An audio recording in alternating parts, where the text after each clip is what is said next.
Okay.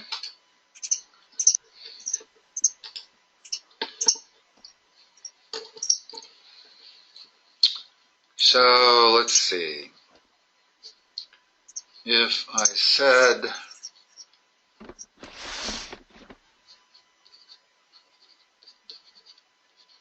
what would the first derivative of that be? 2x sine x plus x squared times cosine x. Okay, that's the product rule.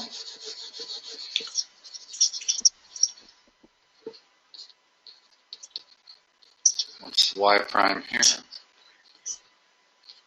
Would be sine x times 2x minus 2x, or minus cosine x times x squared. Divided by Sine x squared. sine squared x. And there is a difference. Yeah. That's sine x times sine x. Whereas if I write sine of x squared, that's different. That's whatever x is, I'm going to square it, and then I'm going to take the sine of that.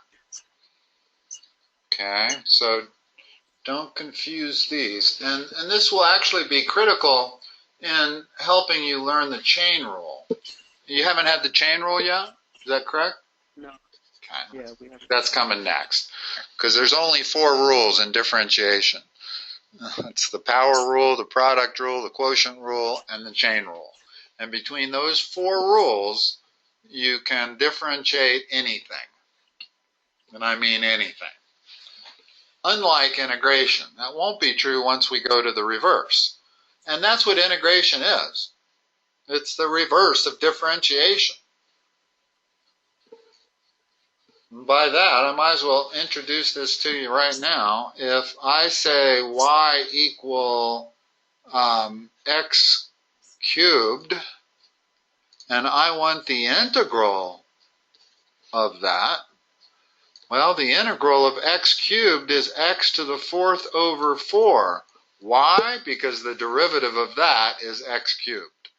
So integrals are frequently referred to as the antiderivative, meaning that when you integrate something, whatever you get, the derivative of it better be with what you started with. In other words, it's the inverse. That's what inverse functions do, is they undo what the original function did. If I say what's the inverse of x squared, got to be square root of x. That undoes x squared. All right. Do you by chance have any material that you were given to work on? No, we were just told to like review the work on like problems on the product quotient and the product of difference. But where were you getting your problems? Were you getting them out of the book? No, she gave us a worksheet. Can you take a picture of that worksheet and send it to me? Okay. Let's master that anyway, because you're going to want to do that before we go much further. That's the one thing that when you have review material that's not in the book that I have, the only way you could verbalize it.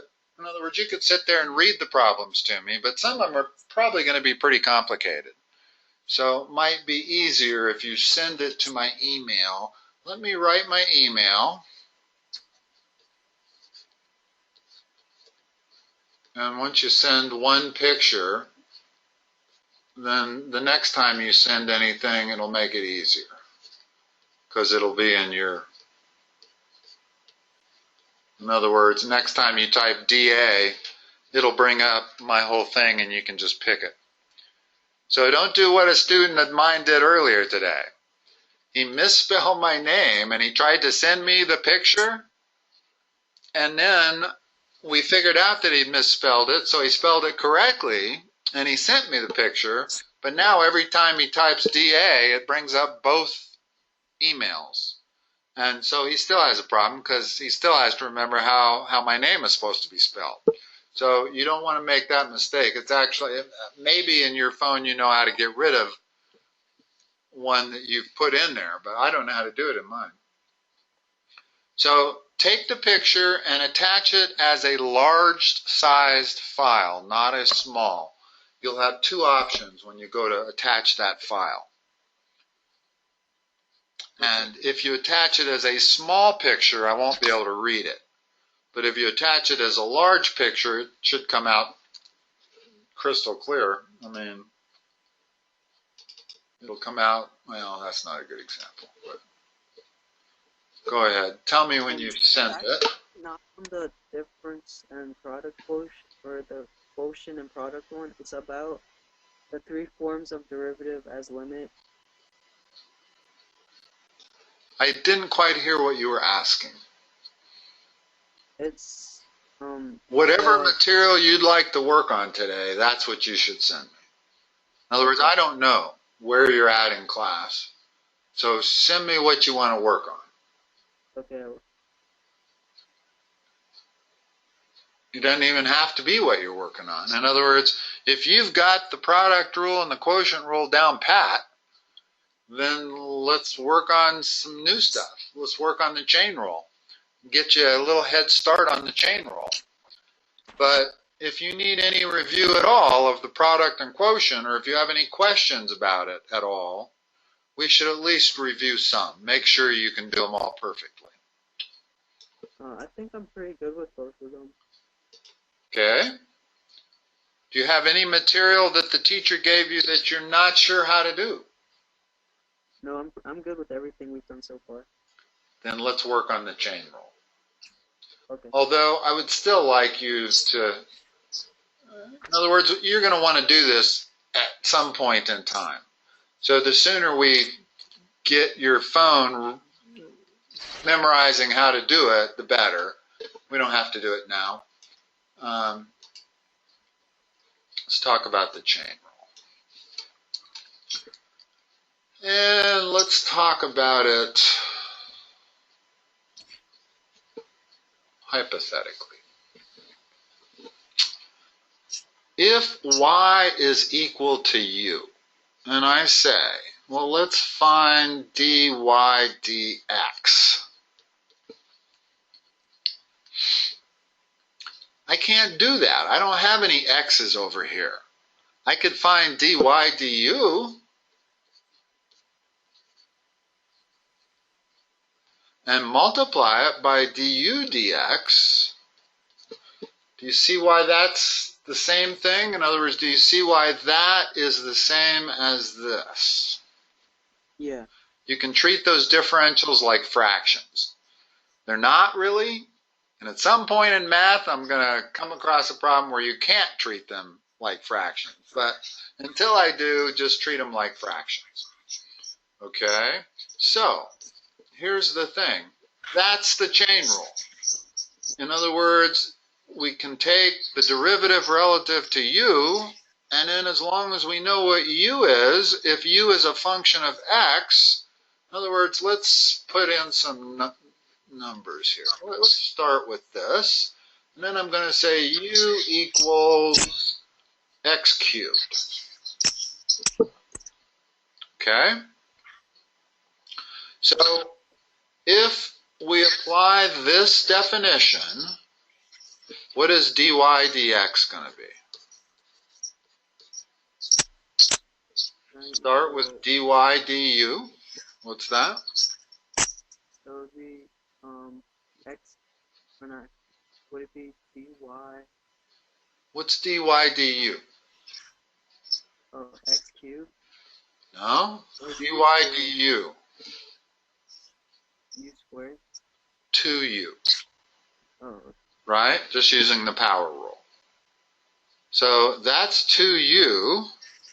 What's du dx? Because I can do that one over here. If I know x is if I know that u is a function of x, what's du dx? 3x squared. So this part is 3x squared, And now if I go back and I resubstitute for u, I know that u is x cubed, so I can put x cubed in there. 2x cubed times 3x squared is 6x to the 5th.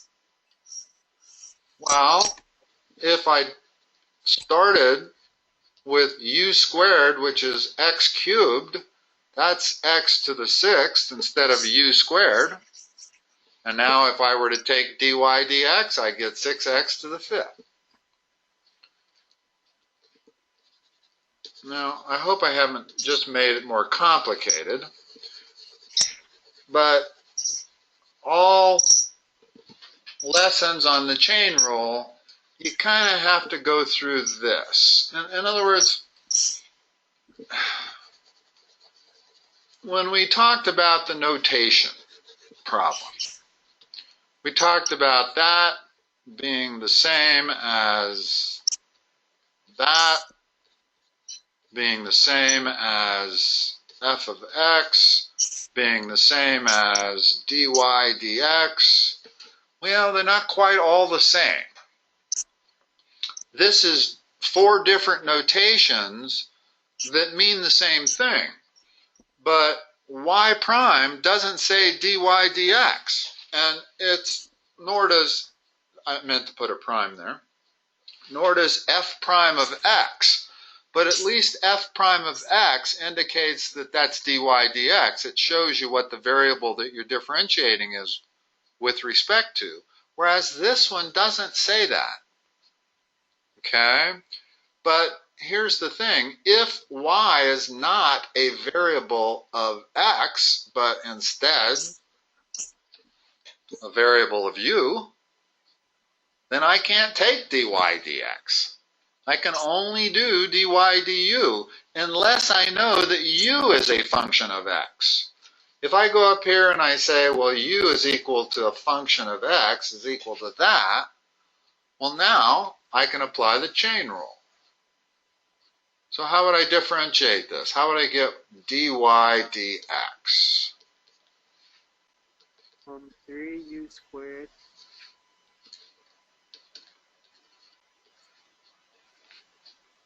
times cosine x. Now I go back and resubstitute for u.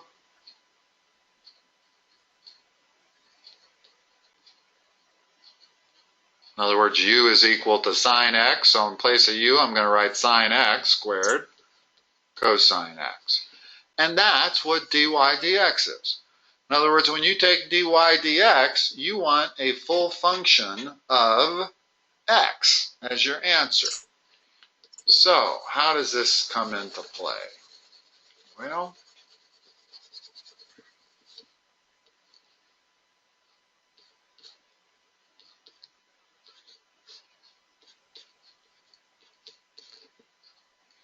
and let me write that a little nicer.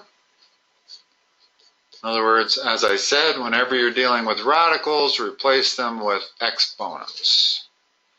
So, if that is y, what is dy dx? Well, you can't just use the power rule. In other words, you just can't. But if I wanted to use u substitution, I would let u equal x squared plus 1, right? Because I know how to differentiate u to the 1/2.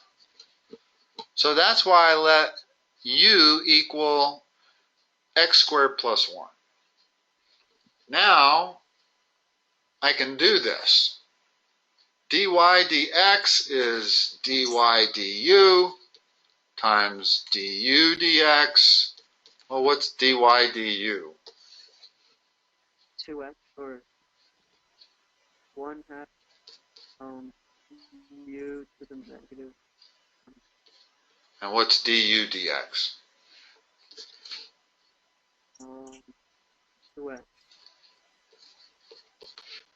So now resubstituting for that u, I've got x squared plus 1 to the negative 1/2 times 2x, and I have my answer. In other words, my answer has to be all in x. Now, the chain rule is rarely thought of like this. It's just too confusing to people. But you'll notice that what ends up happening is you take the derivative of the outside and multiply it by the derivative of the inside. In other words, our problem was x squared plus 1 to the 1/2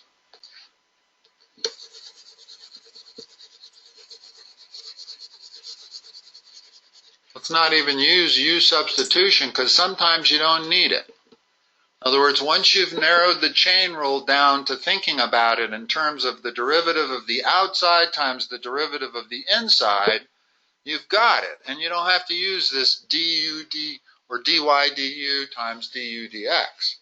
What's the derivative of the outside?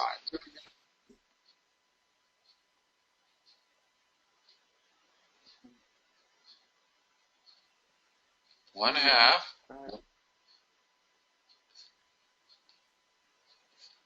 2x.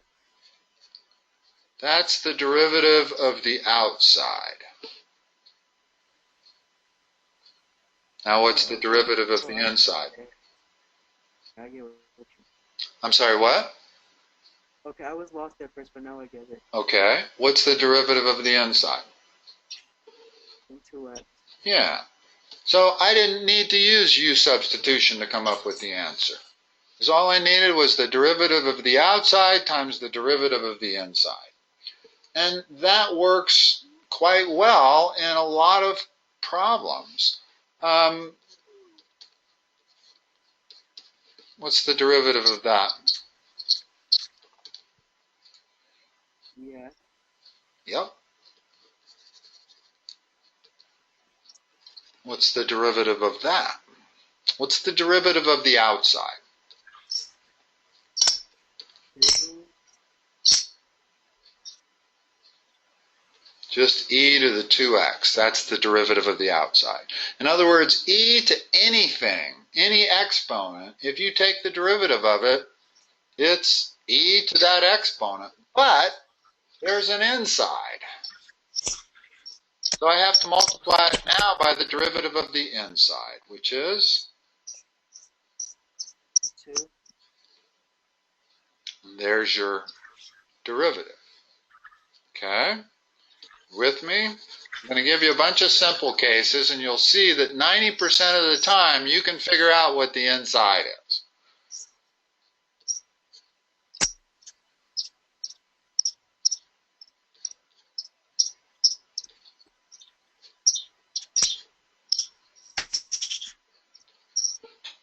What's y prime?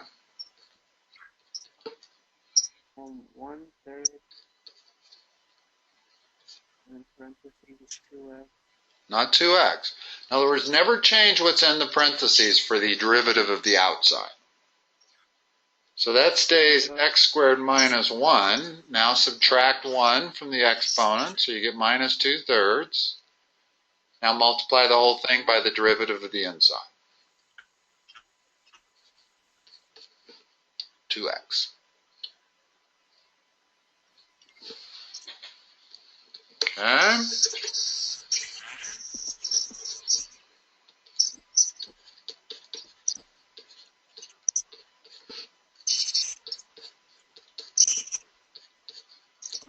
Derivative of the outside.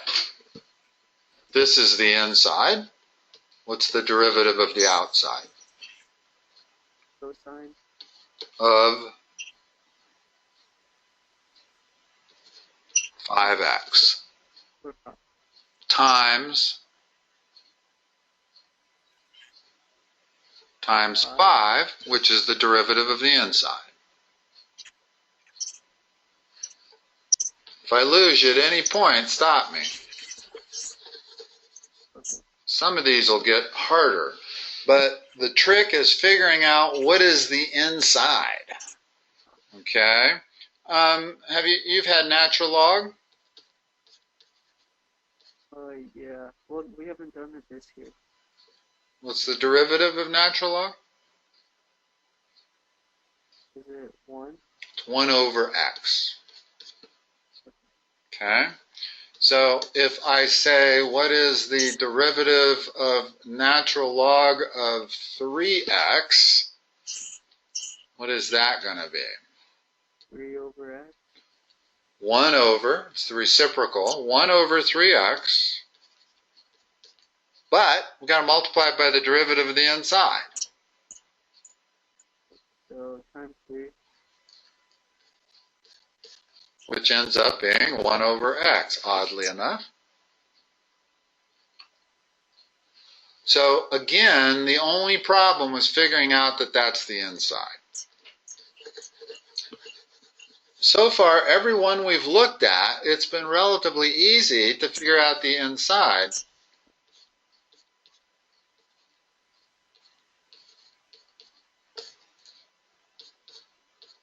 It's the derivative of this. Sine or cosine x squared minus 2x times 2x minus 2. And very important, the parentheses are needed there. Okay? All right. That's the chain rule in a nutshell. Now, it can be applied multiple times. Sometimes you have, if I had something like the natural log of the sine of 2x, I have two insides. You see why? Yeah. What's the derivative of the outside? 1 over x. 1 over whatever that is, right there. So 1 over sine of 2x. So that's the derivative of the outside. What's the derivative of the first inside? In other words, now we have to multiply it by the derivative of that, but this involves a chain rule also. So to take the derivative of that, take the derivative of the outside, multiply it by the derivative of this inside. So cosine 2x times 2. And there's your answer. So that's merely multiple applications of the chain rule. And you're rarely going to come into anything that has more than 2 applications of it. In other words, in this problem here, I had to take the derivative of the outside times the derivative of the inside, but the derivative of the inside was its own problem of the outside and another inside. So you have to be careful about that. Now, the hardest one to understand that I think is this one versus this one.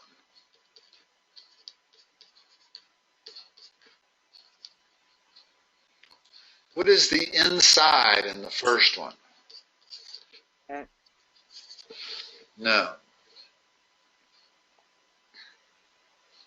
Because if the inside, in other words, the way you figure it out is trying U substitution.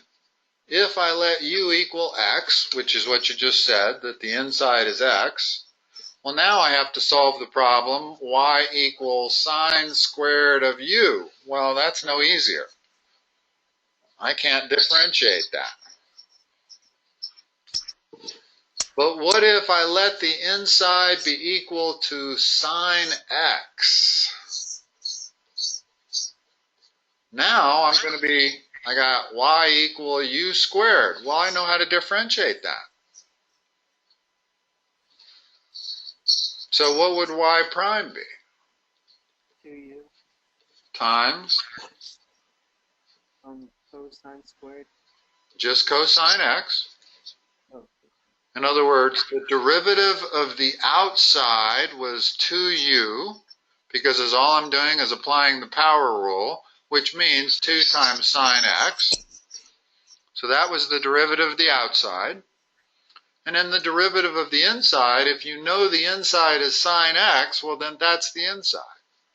So the full answer is 2 sine x, that's the derivative of the outside, just using the power rule, and then times the derivative of the inside from over here. Okay, now let's look at the bottom one.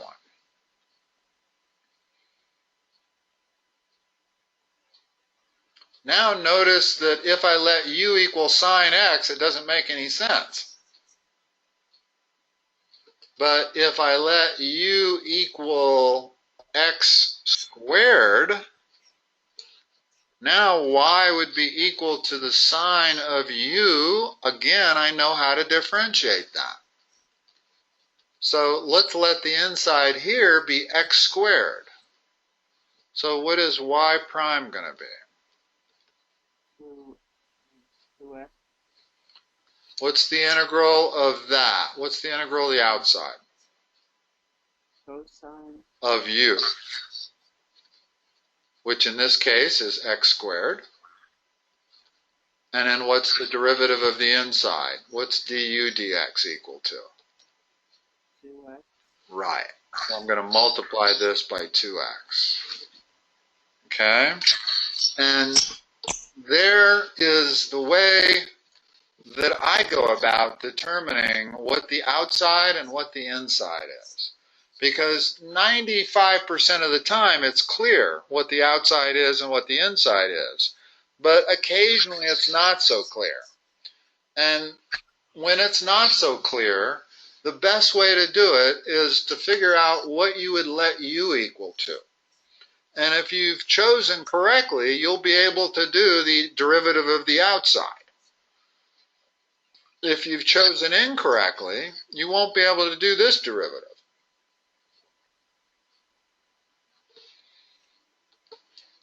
Let me go to my book and see if I can find some problems on chain rule applications.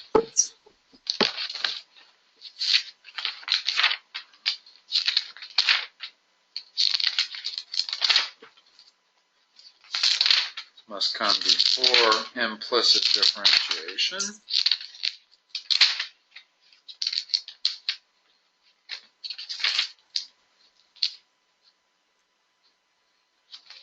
All right. I'm just going to take some from out of the book.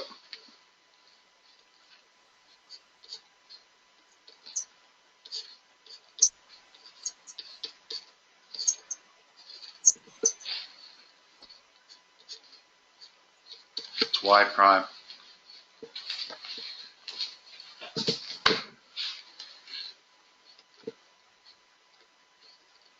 Hold on. I didn't need that extra mark. Okay, go ahead. Agreed.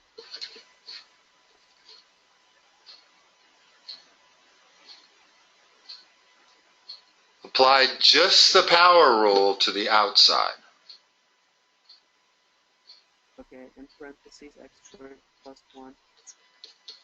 And then outside the parentheses to the second.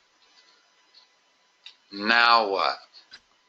What's the derivative of the inside? 2x. It's as simple as that. It's really quite simple to use the chain rule as long as there's not any question about what the inside is. Okay? Let me find more.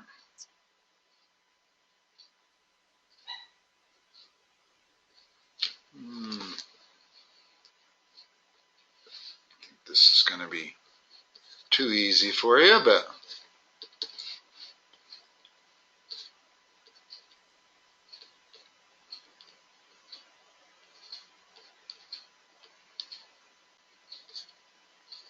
notice the value of the chain rule. If I didn't have the chain rule, to get f prime of x, I would have to cube that expression, which would be a heck of a lot of algebra. Then I would have this nice long polynomial that I could use just the power rule on piece by piece. and that would work. But the chain rule makes it easier to differentiate. What's my answer going to be? 3 and then times in parentheses 3x minus 2x, and outside the parentheses 3, 4x. You're breaking up a little bit there, but I assume you said that. Yeah. Okay. In other words, this was the derivative of the outside, and notice that if I had to use U substitution, U is always going to be the obvious. And the reason that works perfectly is because now f of x is equal to U cubed. And I know how to differentiate U cubed. It's easy. Use the power rule, you get this, and then du dx is the 3 minus 4x. And always make sure you use parentheses there, because you're multiplying that entire expression by that binomial.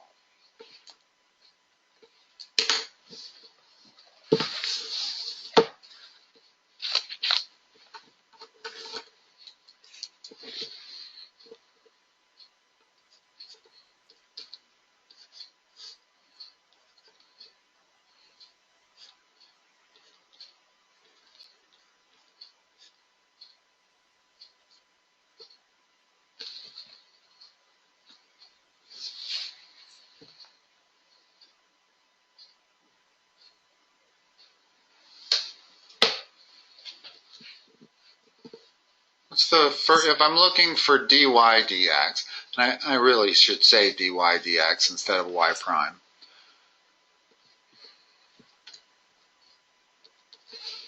So the first thing I should do to this expression.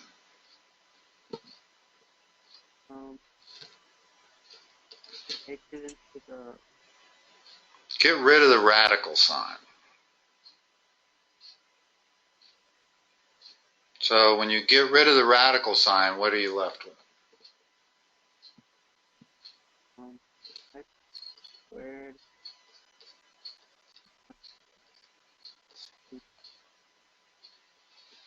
What exponent?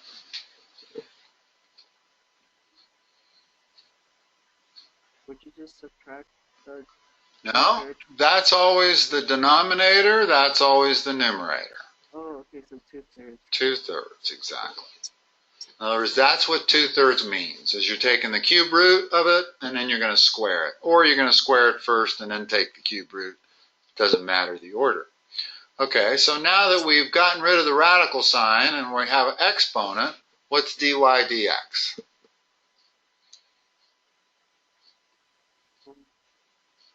Would be 2x. Hold on. Oh, Start with the derivative of the outside. Don't, even though you might have it right, I want you to always start with the derivative of the outside. 2/3 x squared minus 1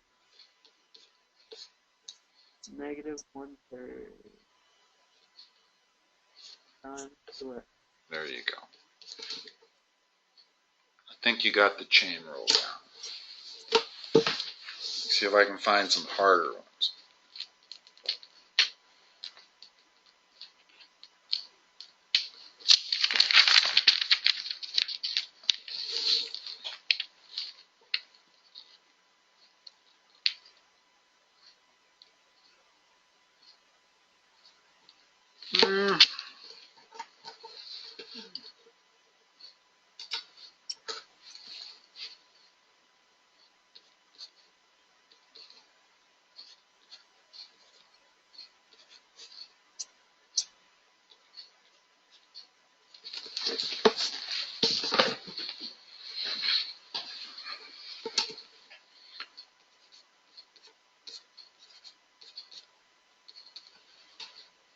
So what's the first thing I should do here?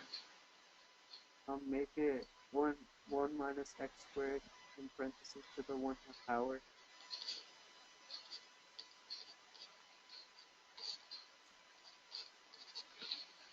Okay. Now what? and get the derivative of the outside. So You speak up just a little bit, Saad. It's always just a notch below what I can hear. If you get a little closer to the microphone, I don't know if that would help. Okay. Can you hear me now? Yeah, it's a little better, not a lot. But here, let me turn my volume up a little bit. It might help me on my end. Yeah, I can't turn it up much more than that, but okay. So, what do we have to use here? Which rules? There's a couple of rules we're going to have to use. Should we first do the power rule for the x squared? Well, we're going to have to use the product rule. Oh, that's what I meant. Yeah, in other words, I can't multiply those together. I can't combine those algebraically. Don't know how to do it. Well, no, I don't. There's nothing you can do to combine those. So I'm going to have to use the power rule because what I really have is u times v. You learned the power rule with the letters u and v, right? Yeah. Or the product rule is what I meant. Okay. So that's what it means when you have u times v. As long as u is a function of x and v is a function of x, then you can use the product rule. So let's use the combination of the product rule and the chain rule here. Let's just do it step by step. All calculus problems, as long as you know the methodology, it might be 15 steps, but you can do it. It's not. So 2x times 1, or times, well, in parentheses, 1 minus x squared, all of that to the 1/2 power, and subtract, or add that to x squared, and then in parentheses, I guess, or, no wait, would you first do the chain rule, so do 1/2? No, yes, you would do the chain rule to take the derivative of that, and always do the outside first. So 1/2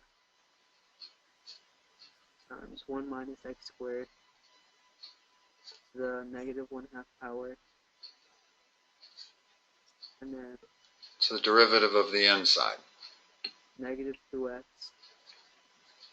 Now, that's your answer. It can be simplified. In other words, I can actually multiply my minus 2x times the x squared. So I can simplify a little bit. But that's an unsimplified answer. In other words, once you go through all the steps of the product rule and the chain rule, then you end up with the right answer, but it might be able to be simplified a little bit. And in fact, not so much that you have to do it on problems like this, but when you end up using the quotient rule, and you're always dividing by one of these terms squared, so there's an important simplification process that you understand here.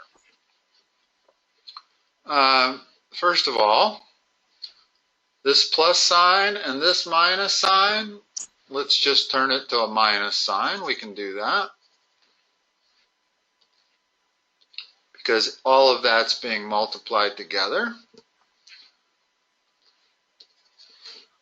And now let's factor out. We have an expression here that is one expression minus another expression. Can I factor anything out? What's the greatest common factor in terms of x and numbers? 1 minus x squared. I can factor that out, but I can also factor 2x out. Okay? Okay. The 2x you can see easily. There's a 2x there, there's a 2x there. So I can easily factor the 2x out. What a lot of people don't see is the fact that you can factor this out. And you want to factor the negative one out, not the positive one. And I'll show you why. When you factor something out, what you really are doing is dividing every term by it. So if that's what I'm going to factor out, I need to divide that term by that, and I need to divide that term by that. Well, what do you get when you divide this term by this? 1 to the, well, I still got my 2x. I haven't factored the 2x out yet because I wanted to deal with the harder part. But you're right. What is 1 minus x squared to the 1/2 divided by 1 minus x squared to the minus 1/2? I guess -1. No, 1 minus x squared. In other words, you subtract the exponents, so the exponent becomes 1. So that's what you get when you divide that term by this term. Okay. Now, over here, we still have an x squared and a 2x, so let's put both of those in there. And we could combine it if we wanted, and we still have a 1/2. But now, when I go to divide that by my greatest common factor, I get 1. Right? Yeah. Okay. So, that's what I got. And the 2's cancel. And that becomes x cubed. So notice that I've simplified it quite a bit just by factoring something out.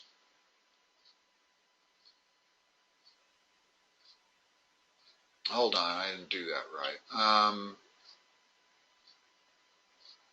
Yeah, that becomes x cubed instead of 2x.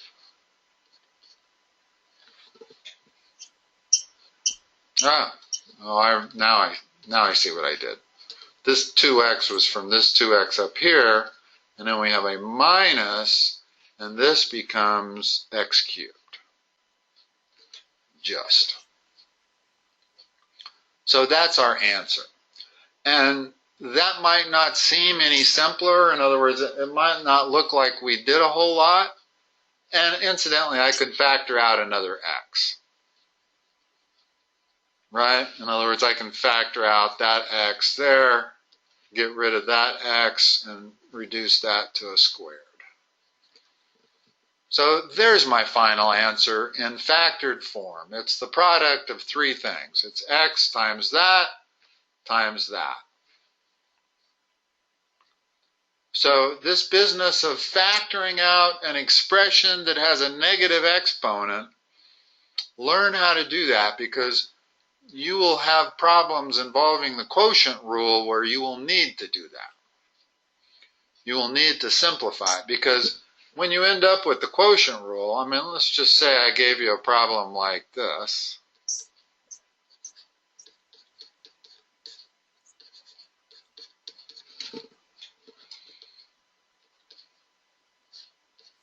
Let's do this problem.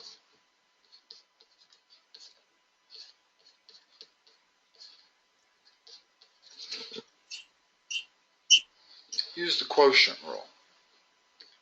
Wouldn't it be just 1 or the quotient rule? Mm-hmm.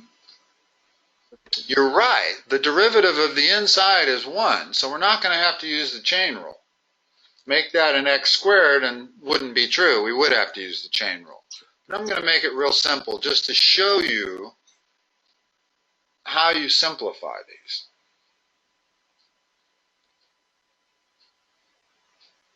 So what's the quotient rule? What do you get? It would be 1/2 x plus 1. Okay. All right. The way I remember the quotient rule is you start with the bottom and you end with the bottom squared.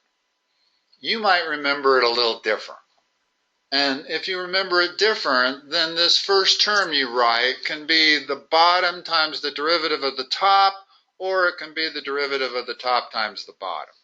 But if you're going to write it the way you want to memorize it, always start with the bottom, not the derivative of the top. Start with the bottom. So, and it might not seem important to you, and it might not be important, but the reason this is such a good way to memorize it is start with the bottom and end with the bottom squared, is that once you start with the bottom, you can't get this term wrong. That has to be the derivative of the top. And then I know subtraction is going to happen, and then I'm going to do the reverse. The reverse is the derivative of the bottom times the top, all divided by the bottom squared. So starting with the bottom, to me, is a critical step in memorizing the whole thing. Okay, so I've started with the bottom. What goes here? 1/2 or 1.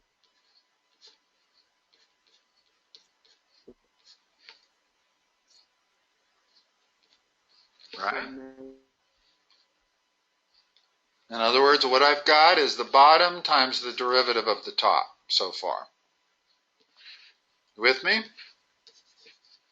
Yeah. Okay, now do the reverse. Do the derivative of the bottom times just the top. So 1/2 x minus 1 to the negative 1/2 times plus 1 to the Okay, and then all divided by what? X minus 1 to the 1 power. Or just x minus 1. Okay, now look at what you have. You have an x minus 1 there. You have an x minus 1 there. And I have an x minus 1 down here. So clearly I'm going to be able to simplify this.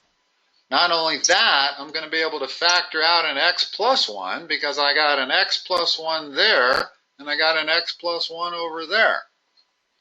So this is actually an excellent problem to teach you how to factor and simplify this expression. So let's do it.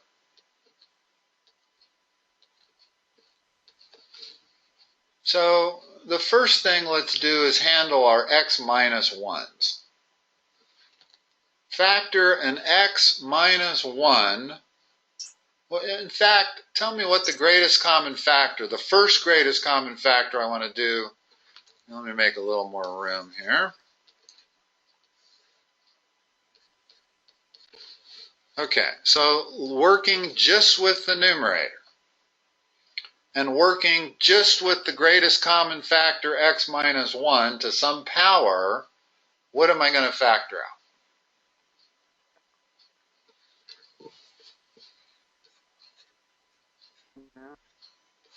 To the 1/2 or the minus 1/2? Works better if you do the negative one. Because when you divide this into this, you get an exponent of 1, which is nice. So what have I got left? In other words, first step is going to be to divide that term by x minus 1 to the minus 1/2.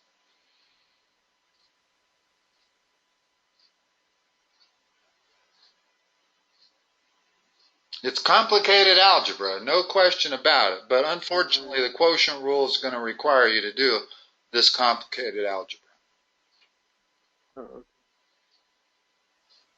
So take this expression that I have circled and divide it by your greatest common factor. What do you get?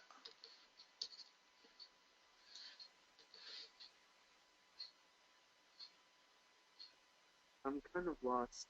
Okay. When you factor out a greatest common factor, what you're doing, in other words, let's go down. If I had 6x plus 8 as an expression, and I said factor out the greatest common factor is going to be 2. In other words, and then what I do to figure out what's left is I divide each expression by 2. Well, when I do that, I get 3x plus 4. So here's the solution after I've taken the greatest common factor out. So it's important to understand that when you take a greatest common factor out, you're dividing every term that's being added or subtracted by that greatest common factor. Okay, so let's go back up and look at our expression. Notice that I have this whole thing, that's all multiplication taking place, minus this whole thing. Okay. Okay, so I'm trying to factor out the greatest common factor, and I'm going to start with the x minus 1 expression, because I see one there and I see one there. And I'm going to do the minus 1/2, because if I do the plus 1/2, well, when I divide it into this, I get x minus 1 to the negative 1, which isn't quite as easy to handle. You can actually do either. In other words, I could have factored out the x minus 1 to the positive 1/2. I just think it's simpler arithmetic if you do the negative 1. What becomes of this left circled thing? When I divide it by x minus 1 to the minus 1/2, what am I left with? Just the left part. So it'd be 1/2. I'll just divide this right here by this. Wouldn't that be 1 to the 1 power? It would be x minus 1 to the 1 power. Right? Isn't that what I said? Yeah. No, you said 1 to the 1 power. If I have this, and I'm dividing it by this, then my answer is x minus 1 to the 1, or just x minus 1. You with me?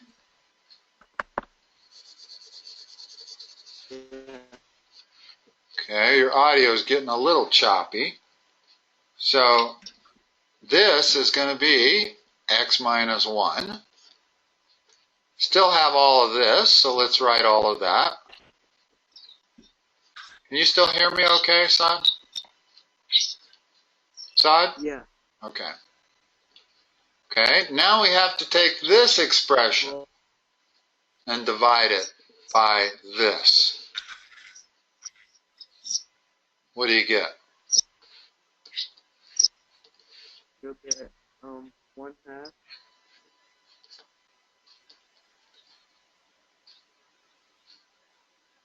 To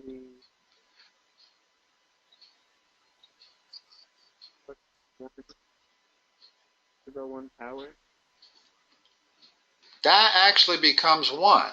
If I take x minus 1 to the negative 1/2 and divide it by x minus 1 to the negative 1/2, the answer is 1. Okay? But I still have this x plus 1 to the 1/2 over here, so I have to put that in. And the bottom, which is x minus 1. Now notice that I've got this times this whole thing divided by x minus 1. Well, I can simplify those two things. If I subtract exponents, I get x minus 1 to the minus 3/2. So I can actually lose the denominator entirely and change that to a 3.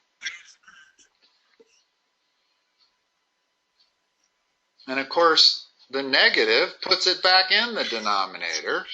So if I want, I can do that. Say something if I'm losing you with this algebra. You see how I got to this step? Yeah. Okay. Now, I can't factor out any more. I could factor out the x plus 1 doing exactly the same kind of stuff, but it doesn't benefit me. There's no x plus 1 in the denominator. So I could factor it out just to show this expression in factored form, but I'm not going to be able to simplify it anymore. So I'm not sure I really need to. The only time you really need to factor something out is if you can combine it with the denominator so that you can simplify it. And my whole time, my denominator was x minus 1. That's why I chose that as the greatest common factor to work with in the numerator, as opposed to x plus 1, which I could have easily have done. In other words, I have an x plus 1 to the negative 1/2. I got an x plus 1 to the 1/2. I can factor that out. I still can. It's not useful because I don't have any x plus 1s anywhere else. So I would be tempted to call this my answer and not do any more factoring out. I guess I could factor out a 1/2.